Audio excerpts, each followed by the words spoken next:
in the National Assembly, which the Gambian people are aware of, and also the nation at large. So there was something that you actually mentioned, that was, National Assembly is a place where, people discuss. So sometimes, people may come with their different agenda. So if, okay, the other person did not support it, it is obvious that there may be, misunderstanding or miscommunication. But to my understanding, that National Assembly is a place where, such things cannot be avoided. But I believe like they are our leaders, because this was something that we discussed here. We as Gambians will actually love them to lead as example. For them to be exemplary leaders that the younger generation will actually learn a lot from.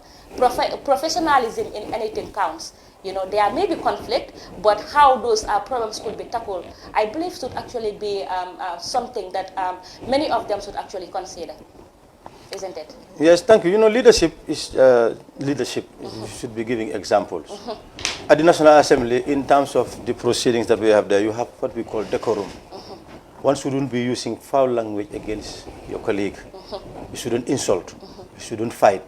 We have to respect one another. What they say, agree to disagree. That you have your opinion, I have my opinion. Accept my opinion, even if it's different from yours.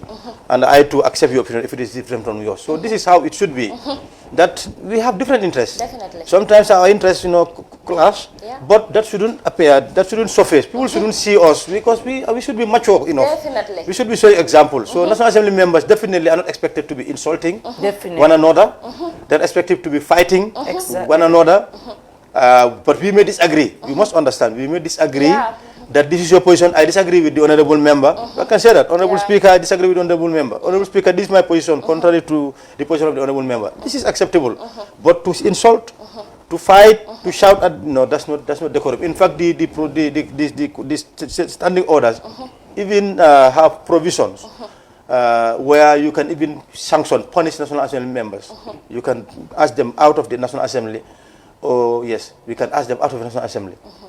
Okay, definitely. As a form of punishment. Kontanta bakele anyembire jabiro kanyum kumakangola. By the National Assembly mudulalti palasul te mi yalan komen ko banko mo kumma lebeje ni ajam ko banko mo kumma lebeje wol mol mo mollati mi yalan komen ko all the consequences in the Gambia ay representative for stol jela mi yalan komen ko itolle ka diamu la consequences to yala abela komen ko antol bele katara siri National Assembly because iban tol la represent kan woto nintol be siri ni tol bela kachala kumma yata bakele pour ya hakil tuoke kula mi yalan komen ko anyi la kacha kono because komen tol mu dindi wala te ninka si nga kodo jeje mi yalan komen ko anyi komen nandiro la wala kudo leng abakela komen ko like they are not actually passing good information to the young ones, so abakole yala bakele for them to actually stand and said, okay, this is what I said and I mean this, you have to do that.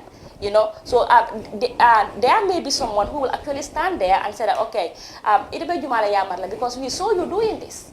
So I believe it is something, mistakes are something that happens sometimes, but I believe it is something that we can also try to actually avoid sometimes. So I believe it was a mistake, and the Gambian people will not actually love to see things like that. So it is just an information. Maybe when you are there, you people can actually discuss about those kind of things, so that at least they will not actually be repeated always. Definitely. So definitely, I am so delighted, so honored to have you in this noble platform. Alama masatalaye nyingla na tol timmalde ilafta menne itala ya long andi ilafta fanang ila tundo be sambala daming itala ya long alama masatalaye palaso sumi andi bulo kono aya foyandi bulo kono fo nying Gambia banko sita nyato because nila tundo ta nyato Gambia ta nyato. Thank you so very much, Black Queen, for that wonderful questions that we have given to Mr. Sillah. Thank you. We will now like to invite Burgewell. Honorable Burgewell in the building. Why didn't you call me Honorable Black Queen? Burgewell on stage. Abdullah Samba. Huh? I'm jealous. Why didn't you call me Honorable Black Queen? Yes, definitely. Sorry, madam. You are all honorable, definitely. Yeah, we're good. Okay, we're good to go. Ndeysaan kontaan rek ndaxte tey bés bi dafa mel ni suñu bés la nun noo ko moom ndax ñun dañuy yeewoo Banjul North te yaakaar naa ne dañ ne tungu ne du teew mu ñuy nataalu te honorable Ousman Sillah mi toog xam nañ ko bu baax xëy na mun nañ gëj a gisee waaye xam nañ ko bu baax ndaxte suñu député la suñu broda la nit ku baax la nit ku yànj la nit ku xam li muy def la te am na lu bëri loo xamante ne sax topp yi waxu ko ndaxte man yaakaar naa ba ma doolee di tëggal député mooy 1996 honorable Cheikh Omar Ndiaye suma bàyyi di sama xaritu papa moo ko oo suma papa ak suma nijaay how to call it suma broda suma broda Moussa Signan ak Mr Jones Gibaañu Saa ñu taxawal APRC ñu round Banjul ak ñoom bés boobu suma cóolu papa bi sabaram bi dama ko daane mu toj bu yuuxu ma gars yi ne ko non bàyyi tamit dañ ko fay